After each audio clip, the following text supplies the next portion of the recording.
Philosophy is much more libertarianism than well, that's the fashionable word these days, I guess. A conservative is no longer just that. He's a libertarian. Well, always has been. Because how do we call a liberal? You know, someone very profoundly once said many years ago that if fascism ever comes to America, it'll come in the name of liberalism. And what is fascism? Fascism is private ownership, private enterprise, but total government control and regulation.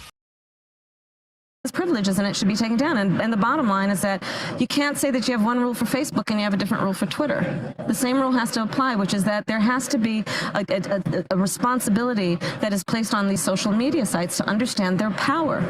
They are directly speaking to millions and millions of people without any level of oversight or regulation. And that has to stop.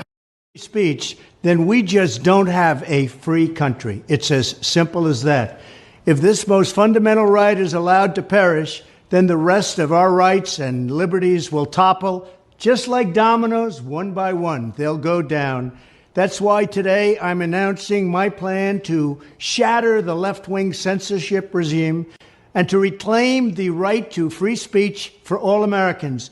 In hours of sitting at his new desk in the White House, President Joe Biden took restrictive action on the nation's oil and gas industry with his first executive order. It didn't take him very long to throw a wrench in the works. One of the first measures was to revoke a key cross-border permit on the Keystone XL project, all but forcing the project to cease operation. The Keystone project was set to build a pipeline from Alberta, Canada, to the Gulf Coast of Texas. Energy, we will drill, baby, drill.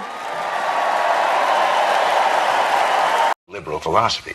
The conservative, so-called, is the one that says less government, get off my back, get out of my pocket, and let me have more control of my own destiny.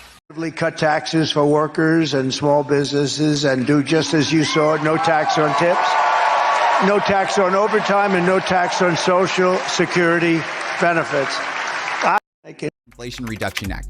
It might surprise you to learn that the bill called the Inflation Reduction Act is mostly filled with tax increases for corporations, climate change spending, and IRS funding and prescription drug reform. Essentially, the Inflation Reduction Act is divided into two parts. Part one is the rule changes designed to increase revenue for the federal government.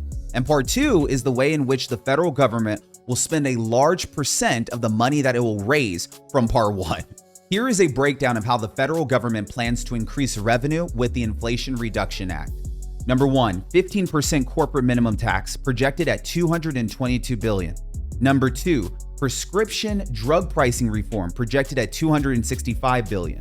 Number three, IRS tax enforcement projected at $124 billion. Number four, 1% stock buyback fee projected at $74 billion. And number five, loss limitation extension projected at $52 billion.